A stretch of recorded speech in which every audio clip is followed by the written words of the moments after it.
So our next topic is about the discriminant, in which it has something to do with the quadratic formula, because somehow our next topic is related to the quadratic formula. So why did I say it is related to quadratic formula? But before that one, if you forgot the quadratic formula, I can show it again to you, which is the x is equal to negative b plus minus square root of b squared minus 4ac over 2a. If you forgot that one, let me share a song, kasi I know most of you are fond of listening to songs, and for you mas easier to memorize such sentences if it has background music, no? Same thing with the formulas. All you need to do is to put a background music while you memorize the formulas. So I'm going to share a song to you for the quadratic formula para mas easier siya to memorize. Okay, we have, sorry for my voice kasi I'm not singer. So we have x equals negative b plus and minus square root of b squared minus 4ac over 2a. Again, x equals negative b plus and minus square root of b squared minus 4ac over 2a.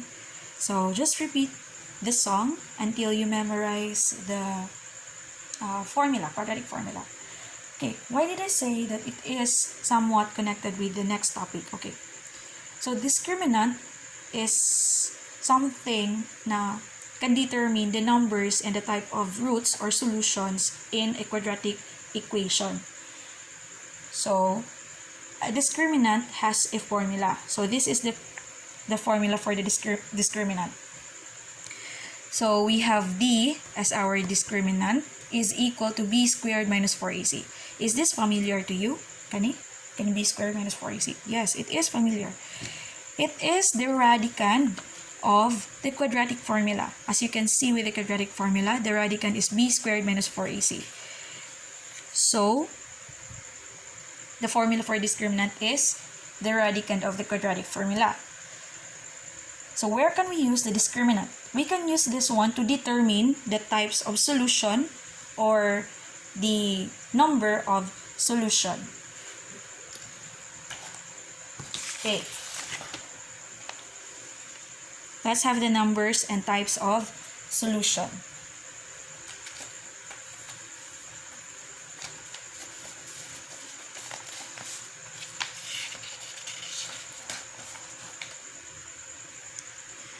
Okay, so this is the numbers and types of solutions of a quadratic equation.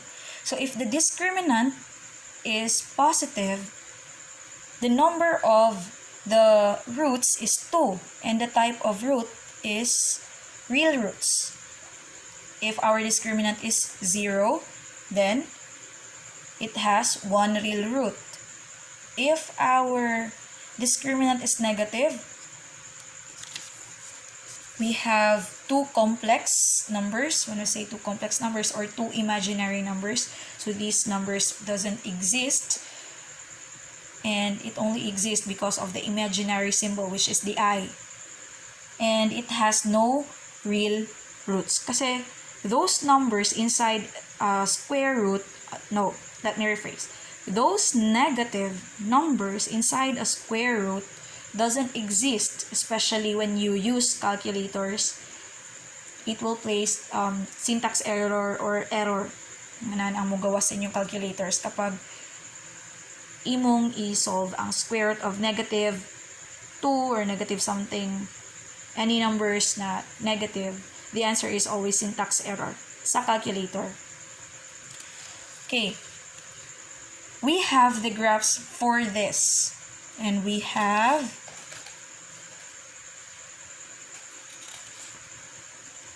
let's have first this.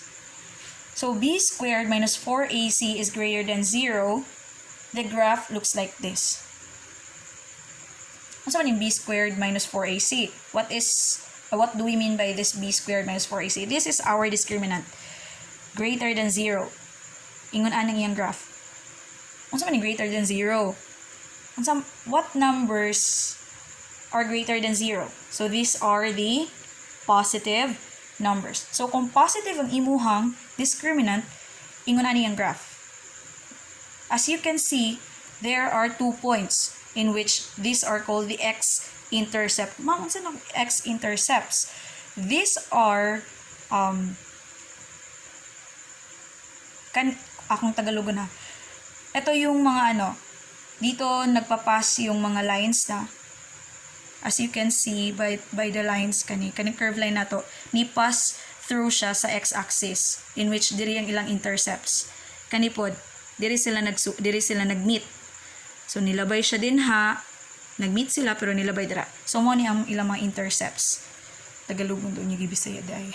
So yeah, there are 2 x-intercepts because duha ilang pag-meet. So always remember that if our discriminant is positive or greater than 0, ingon ani ang graph. Bisag balihon ni siya, ana. Same lang gihapon. Next is, what if our b squared minus 4ac is equal to 0? So ito yung graph niya. So makita nyo, may isang x-intercept kasi dito lang sila nag-meet. Nilabay ra siya, no? So mo na siya, nag-meet sila dira sa x. Dira ni pass through ang kaning graph. So that is the x-intercept. Okay, what do we mean by b squared minus 4ac is equal to 0? So our discriminant is 0. So that is why ingon na niyang graph. And if 0 siya, diba, naa siya 1 real root. Memorize this kasi this is very important, especially in determining the numbers and types of solutions. Okay, and also this, basta if isa lang ang intercept nila, x-intercept, that is d is equal to 0 or 1 real root lang siya. Next graph is b squared minus 4ac is less than 0. When we say it is less than 0, it is in a negative form. Kasi unsa pa may gamay sa 0, those are the negative numbers. So if our discriminant is lesser than 0, so this is what it looks like. Dili siya mag-touch sa x-axis. So there are no x-intercepts nga nahitabo kasi wala man siya ni touch. No, wala ni touch nga line sa atong x-axis. By the way, the x-axis is right here, the horizontal line, and the vertical line is our y-axis. So ingon na ang form. So this is the graph of the negative discriminant. And a negative discriminant has no real roots. Again, please memorize this or familiarize this one because this is very important. Okay? This time, we will now determine the characterization kung ang relationship between this, the product of the roots and the sum of the roots. So, the formula for the product of the roots is c over a. And the sum of the roots is negative b over a. When we say sum of the roots, di ba given that quadratic equation has 2 roots? No, especially when you use the square root property, there are 2 roots.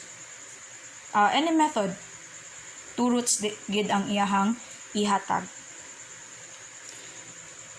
So, if the sum of it, pwede na to siya magamit kaninga formula. So, we have negative b over a para mas shortcut.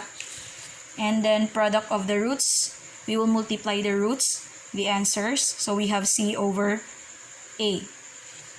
Memorize the formula because para dili na mo maglisod later on sa mga activities. Memorize the formula. If you are asked to find the sum of the roots of the quadratic equation, you can use this formula. And if you are asked to solve for the product of the roots, you can have this. Okay, in the next video is I'm going to show you some examples. So here are the examples of the quadratic formula.